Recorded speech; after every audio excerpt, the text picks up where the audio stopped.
My fellow cosmic travelers and light beings and way showers, in whatever shape you're doing that, whatever way you express it. Here we are in the middle of a huge shift that seems to get more and more intense as the old is just collapsing, and many people are trying to hold on to it. But what are they really holding on to? And that's a good question. And in my meditation earlier today, I could just so clearly see that the world out there, in quotes, is only real to our senses, to our five senses. And the five senses is what we are identified with and live through and experience that as what we call real, right? But what we are experiencing is only true in our senses. That means whatever you see, hear, taste, touch, smell, and think, that is the matrix or the illusion having pulled us in to fully believe that this is all there is. And that is how most people live their lives. And it is not easy to get out of it. I've been trying for many years, and it's just been a very slow deepening into it. But I want to say, I would think the last 4 or 5 years, it feels like I have been able to sink much deeper than before. And I just attribute that to the fact that the matrix is collapsing.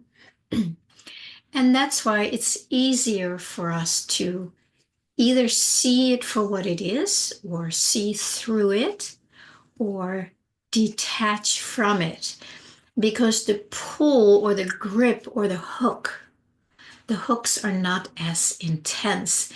I talk about we need to unhook from it ourselves, which is true.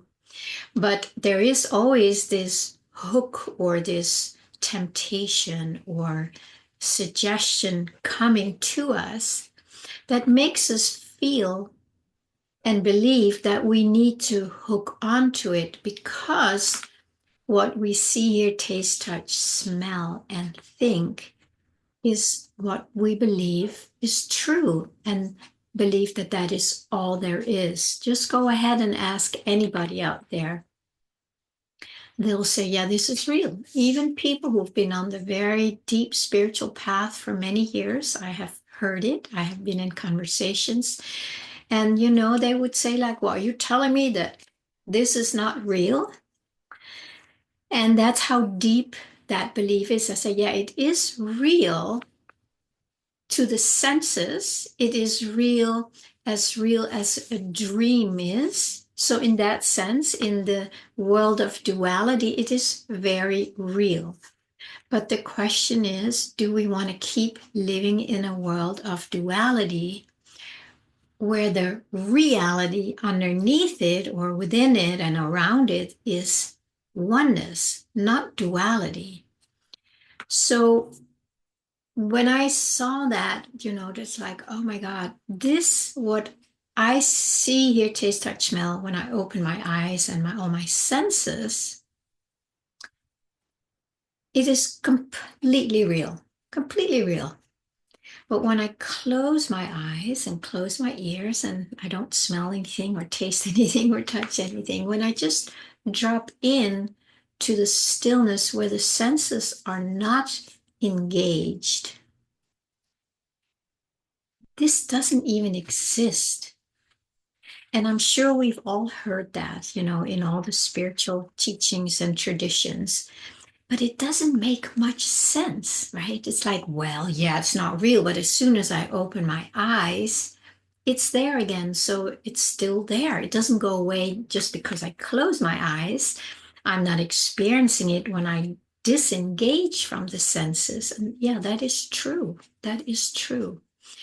So maybe the practice is, as I have shared a lot, that's been my own journey, to practice to not react or touch, touch it with our eyes, ears, fingers, smell, not touch it back because it's going to touch us, right? It's being bombarded at us all the time. It's like these little hooks that want to hook us back in.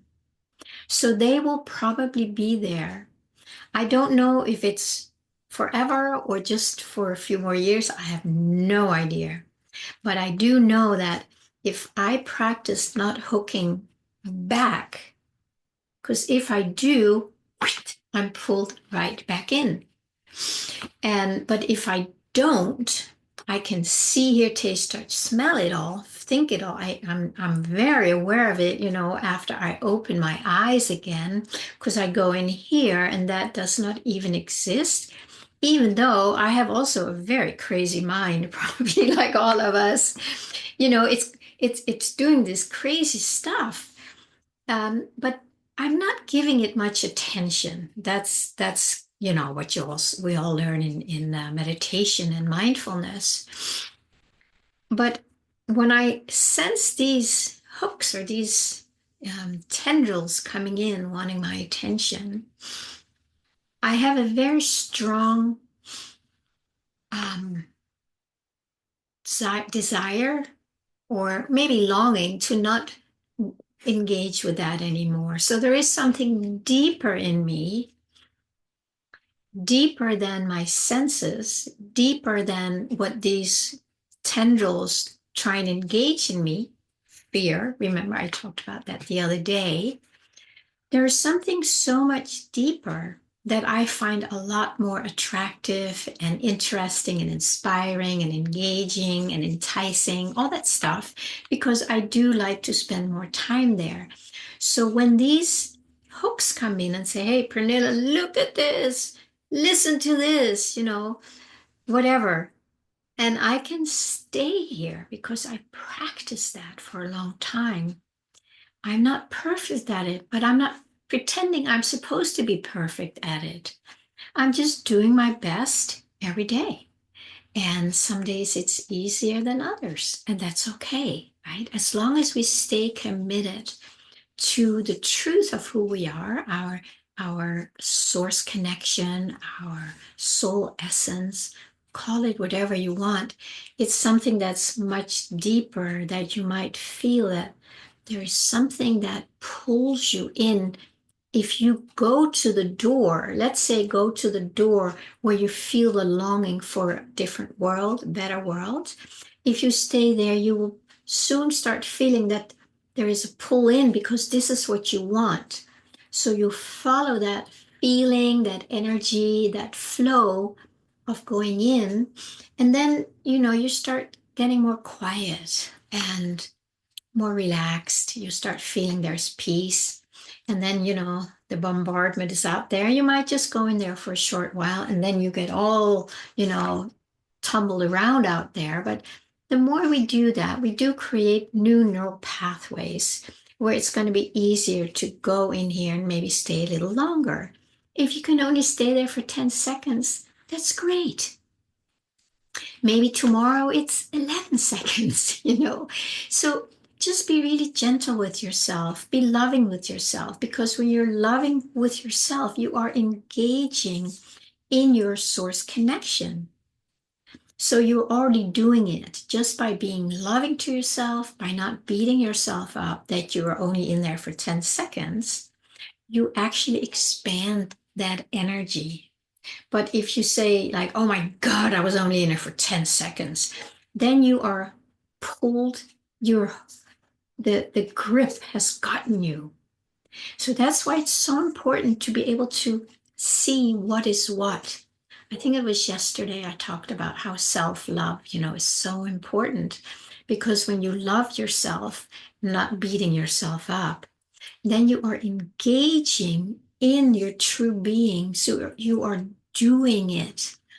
It's not like it has to look a certain way. If we can start honoring the fact that we're doing the best, and even if it's just for 1 or 5 or 10 seconds, you did it. Celebrate it for a moment and say, yeah, I did it. I did it.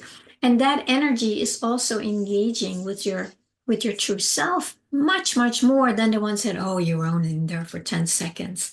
So you see the difference. It's really where you come from. What is your relationship to yourself? Is it loving from the inside, or is it beating yourself up? The more you beat yourself up, the more you are engaging in what you don't want. So it's very important to realize that you need to make a shift in yourself and not feed the matrix, but feed your soul and let yourself be fed by your soul. So let's just go back to that, what we see, hear, taste, touch, and smell, like our senses. The only reason we experience what we call the world is because of our senses. A lot of people are teaching, creating a better future, a better life for yourself. And I think that's fantastic. It's such a great bridge, that we all need to cross, where you first are a victim of it all, and then you start taking, taking your power back, and you realize, oh my God, this illusion out there I created from my own beliefs. And so I can change my beliefs and then create a new reality.